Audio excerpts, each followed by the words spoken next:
The Rendered Universe. Why Virtual Reality Unlocks the Secret of Consciousness. Written by David Christopher Lane. Narrated by F.C. LaPlante.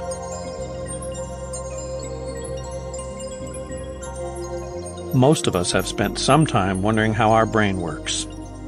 Brain scientists spend their entire lives pondering it, looking for a way to begin asking the question, how does the brain generate mind? The brain, after all, is so complex an organ and can be approached from so many different directions using so many different techniques and experimental animals that studying it is a little like entering a blizzard, the Casbah, a dense forest. It's easy enough to find a way in, an interesting phenomenon to study, but also very easy to get lost. Susan Allport. Although Plato didn't know about virtual reality headsets, or what such a newfangled technology could evoke, he did understand better than most that humans do not see reality as it is, but rather how we filter it moment to moment.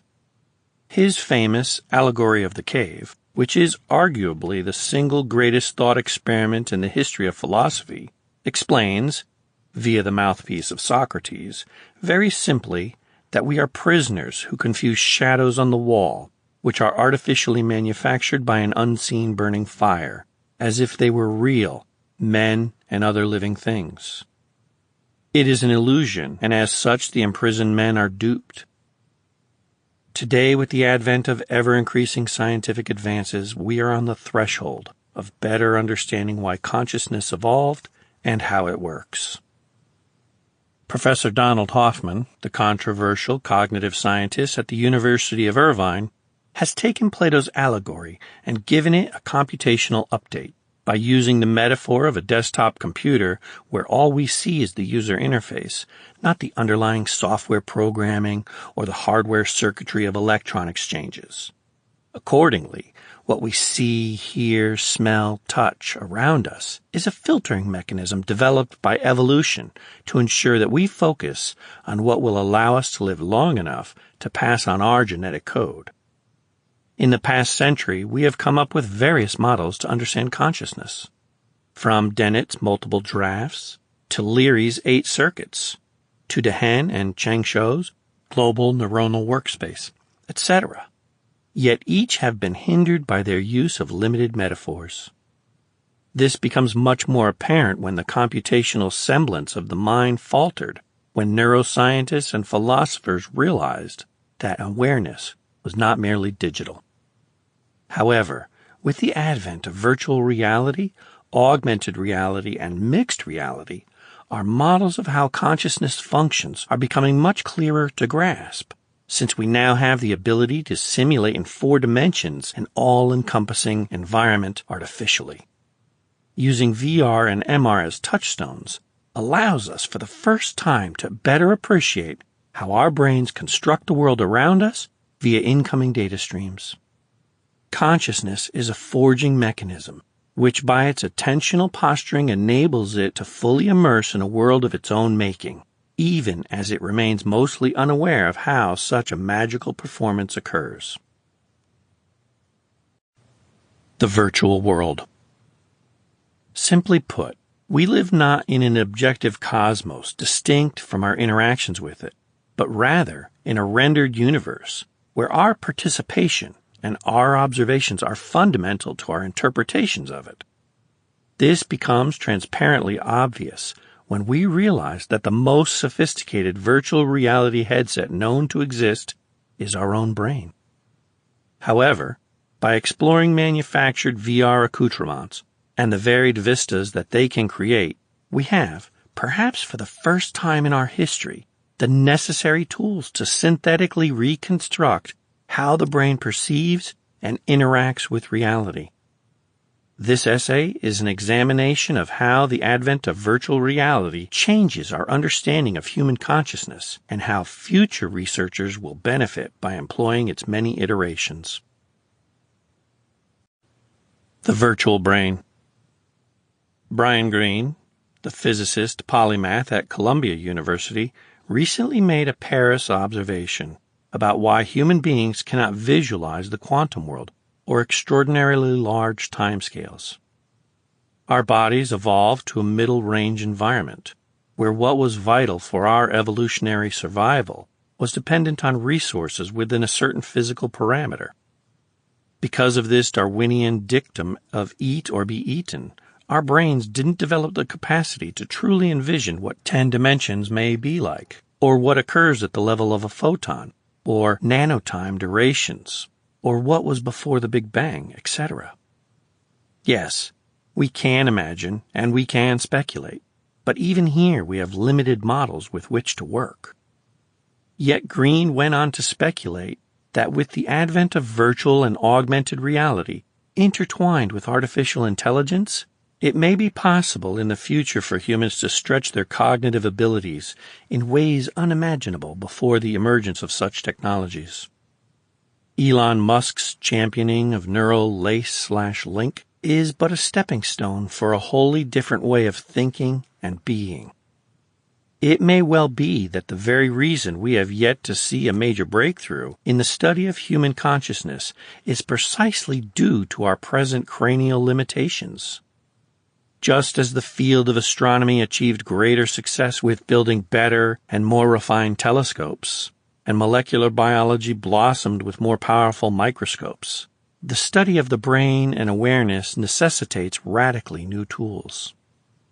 Our future devices and instrumentations need to go far beyond electroencephalography, EEG, positron emission tomography, PET, magnetic resonance imaging, MRI, and functional magnetic resonance imaging, fMRI.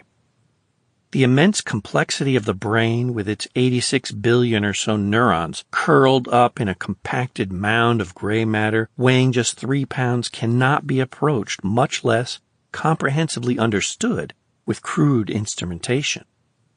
Given that our technologies must evolve to properly inspect such an intricate compound, so too must our own mental maps, lest we be too inadequate to grapple with nature's greatest secret. This is why I believe that virtual and augmented reality is a dramatic stride in the right direction. For example, last year I attended the Oculus Connect conference held in San Jose, which highlights the latest developments in virtual reality hardware and software. One of the keynote speakers was the video gaming pioneer John Carmack, who pointed out two of the most important and fundamental hard problems in getting virtual reality to work seamlessly: spot-on rendering and time-corrected latency.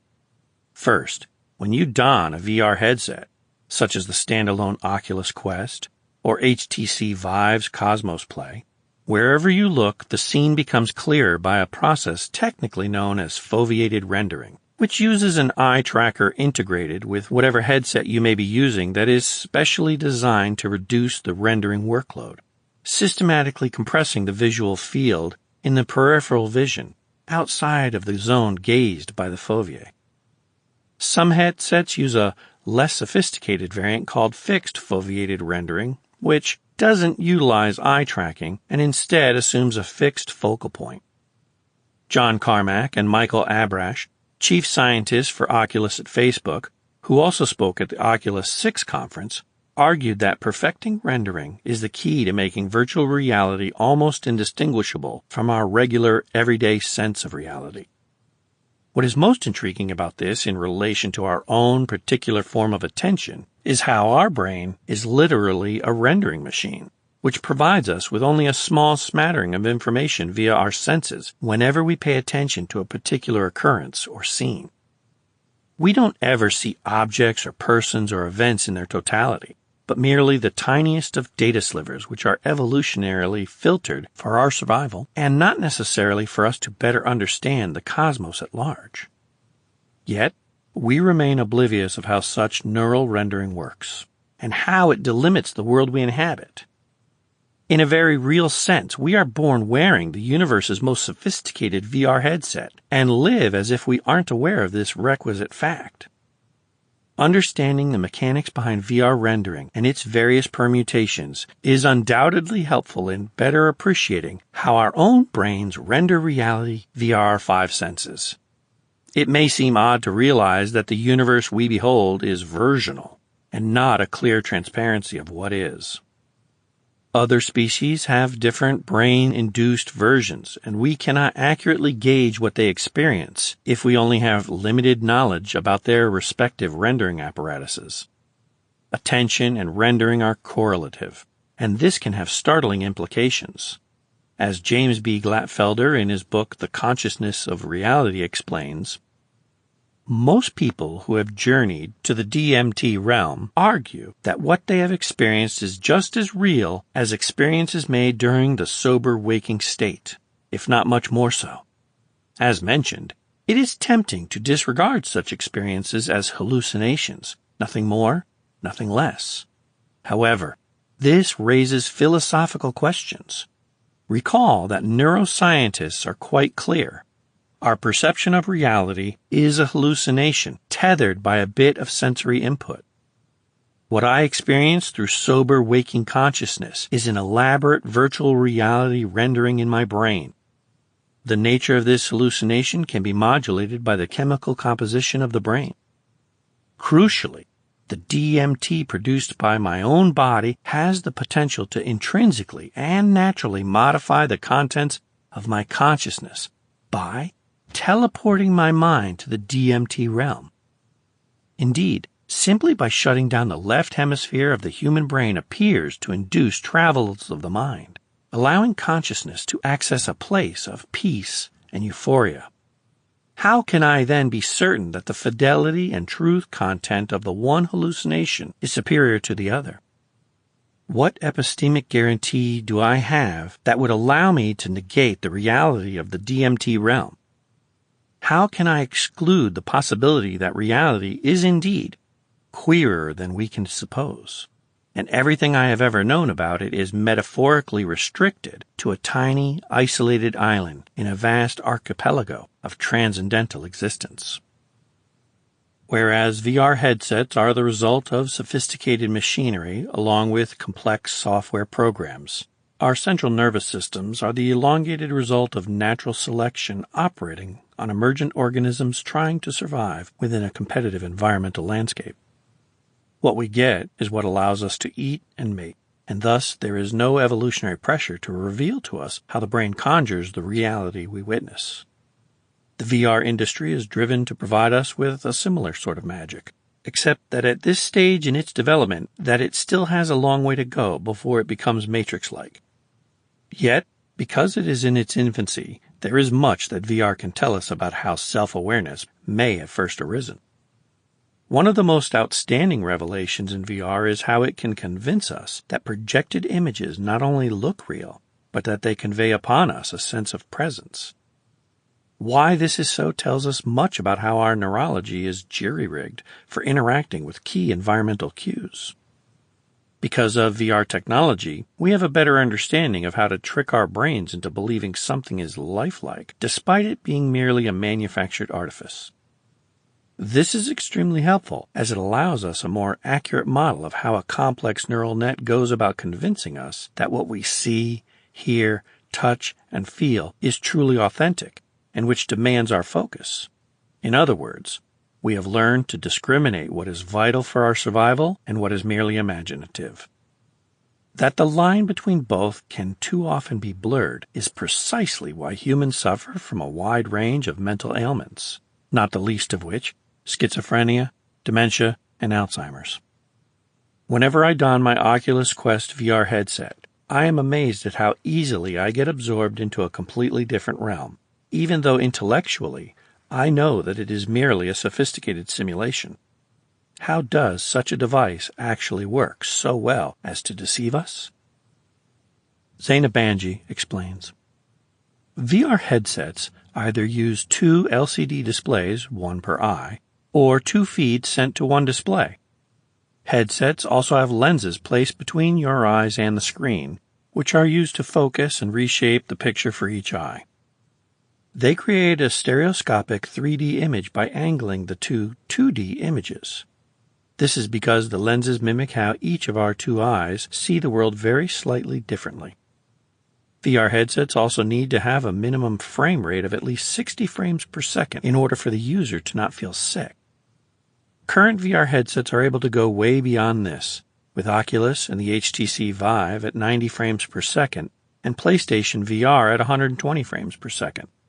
For VR to work properly, when you move your head up and down or side to side or tilt your head, the picture has to move properly with your head. Headsets use a system called 6 degrees of freedom, 6 DOF, which looks at your head's position in terms of the X, Y, and Z axis to measure head movements. There are a couple of different components used in a head tracking system, including a gyroscope, accelerometer, and a magnetometer. The PlayStation VR also uses 9 LEDs around the headset, which are used to provide 360-degree head tracking by using an external camera that monitors these signals. Although the VR set is but an inch or so away from one's eyes, the depth of vision, the feeling of overwhelming presence when fighting Darth Vader with a lightsaber or flying through our solar system and touching Jupiter is truly mind-boggling. Yet, and this is a point that needs to be underlined, the whole display is a sophisticated digital deception. Our brains are wired such that it doesn't take too much to convince us that an illusion is real, even when we are aware of the mechanism behind such magic. This is why I believe virtual reality and augmented reality technologies are pivotal instruments in exploring how consciousness may arise from a subset of neuronal components. In a talk I gave to the Philosophy Club at the University of California, Irvine, this past year, I touched upon the reasons why. Earlier religious traditions as found in Buddhism, Jainism, Hinduism, and Christian Gnosticism argue that we live in an illusion which betrays its real origin. Just as the user interface on our smartphones hides the inner workings of computer programming and electron circuit design, the world of appearances masks the underlying physics and chemistry which gives rise to it. Herein lies the secret of consciousness, according to Donald Hoffman, professor of cognitive science at the University of California, Irvine, who believes that a radical new approach is needed to understand the emergence of self-awareness. Writes Hoffman, "Evolution has shaped us with perceptions that allow us to survive, but part of that involves hiding from us all the stuff we don't need to know." And that's pretty much all of reality, whatever reality might be. Hoffman believes that with the desktop interface, we have for the first time the appropriate metaphor to understand how something that looks real on the surface is anything but. Elucidates Hoffman, snakes and trains, like the particles of physics, have no objective, observer-independent features. The snake I see is a description created by my sensory system to inform me of the fitness consequences of my actions. Evolution shapes acceptable solutions, not optimal ones. A snake is an acceptable solution to the problem of telling me how to act in a situation. My snakes and trains are my mental representations. Your snakes and trains are your mental representations. While I agree with much of what Hoffman suggests, except that I find his concept of conscious agents confusing at best, I think virtual reality is a far more powerful metaphor for explaining how and why consciousness works, since it is a totally encompassing environment similar in so many ways to how we currently experience the world both within and without via our own subjective awareness. Yet the VR headset is a mind manipulator par excellence, just as our own consciousness is an informational playground. Of course, the fundamental difference is that with VR we can inhabit instantly what before we could only dimly imagine. But in both VR, virtual reality, and SA, self-awareness, we are, as Donald Hoffman explains, not seeing the innards of reality. As he elaborates, suppose there's a blue rectangular icon on the lower right corner of your computer's desktop. Does that mean that the file itself is blue and rectangular and lives in the lower right corner of your computer? Of course not. But those are the only things that can be asserted about anything on the desktop. It has color, position, and shape. Those are the only categories available to you, and yet none of them are true about the file itself, or anything in the computer. They couldn't possibly be true. That's an interesting thing. You could not form a true description of the innards of the computer if your entire view of reality was confined to the desktop. And yet the desktop is useful. That blue rectangular icon guides my behavior, and it hides a complex reality that I don't need to know. That's the key idea. Evolution has shaped us with perceptions that allow us to survive. They guide adaptive behaviors. But part of that involves hiding from us the stuff we don't need to know. And that's pretty much all of reality, whatever reality might be. If you had to spend all that time figuring it out, the tiger would eat you. As I mentioned earlier, our brains are rendering machines, and as they parse tiny bits of incoming data streams, they fashion the very worlds we inhabit. But this very act of rendering this or that scene is predicated, to a large degree, on where we focus our attention. In a very real sense, we have limited bandwidth and can only take in a tiny fraction of all that is available to us at any particular moment. But herein lies the key. The limitations of our brain, like the limitations of our present VR headsets, means that evolution has modeled us to inhale what is sufficient for survival. It doesn't allow for too much continual streaming of information, since that would in effect make us catatonic and unable to respond, since we would be entirely swamped by data overload. Moreover, how we respond to differing situations is directly correlated to time appropriation. Our brains are sophisticated motion detectors, and the way we navigate our day-to-day interactions is dependent on how well we measure time intervals. Each species has its own unique time-lapse camera, so to say, since nothing arrives on time, but rather in time, and even then it has much to do with environmental conditions. In virtual reality, this is called the latency issue, which has been a major obstacle for software programmers to get it right. Even the slightest delay or lag in VR can alter the user's experience and jolt him away from the game's surreal engagement. In a remarkably salient paper entitled Towards Low Latency and Ultra-Reliable Virtual Reality, Mohammed S. Elbambi, Cristina Perfecto, Mendy Benes, and Klaus Doppler, from the Center for Wireless Communications, University of Oulu, Finland, elaborates, in VR environments, stringent latency requirements are of utmost importance for providing a pleasant, immersive VR experience. The human eye needs to perceive accurate and smooth movements with low motion-to-photon (MTP) latency, which is the lapse between a moment, e.g. head rotation, and a frame's pixels corresponding to the new field of view have been shown to the eyes. High MTP values send conflicting signals to the vestibulo-ocular reflex, VOR, a dissonance that might lead to motion sickness. There is broad consensus in setting the upper bound for MTP to less than 15 to 20 milliseconds. Meanwhile, the loopback latency of 4G under ideal operation conditions is 25 milliseconds. The challenge for bringing end-to-end latency down to acceptable levels starts by first understanding the various types of delays involved in such systems to calculate the joint computing and communication latency budget.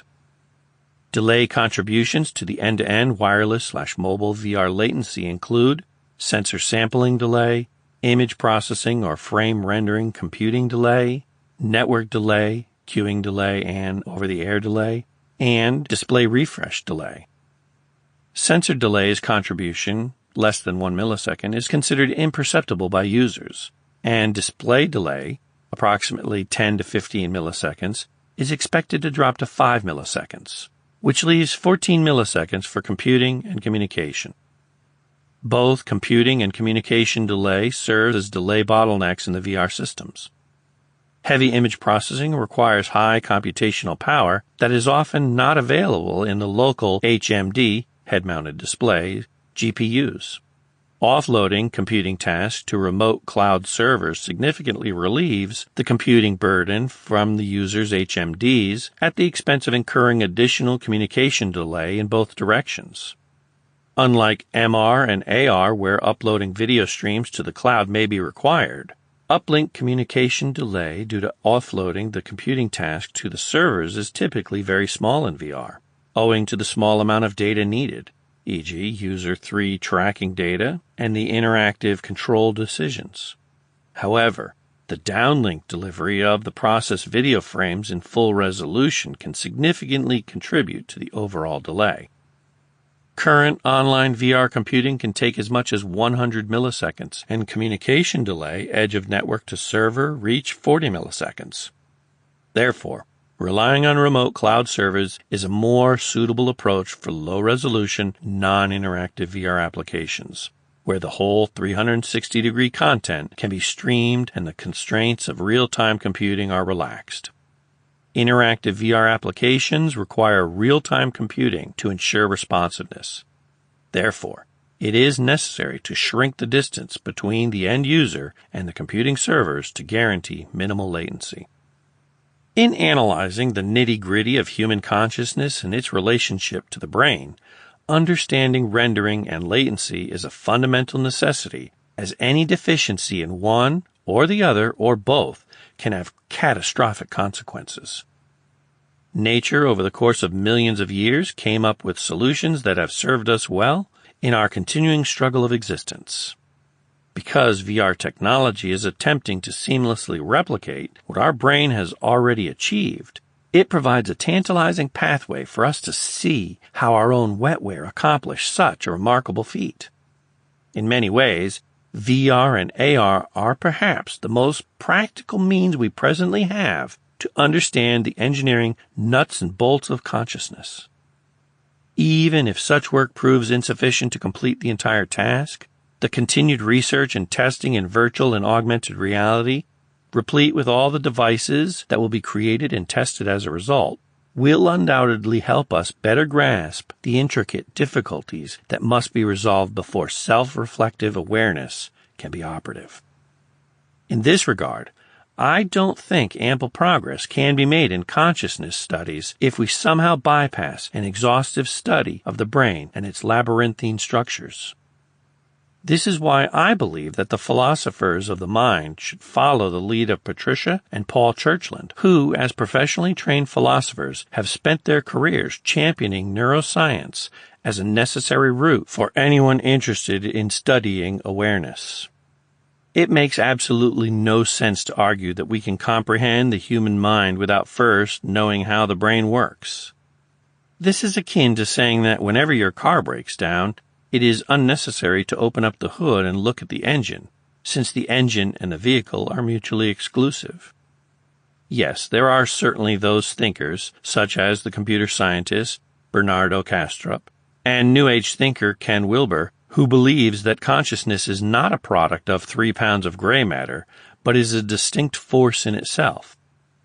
But in their disdain for mechanism, they tend to postulate myths that are untestable, and even if believed and followed, don't produce any practical benefit along the way to its own falsification.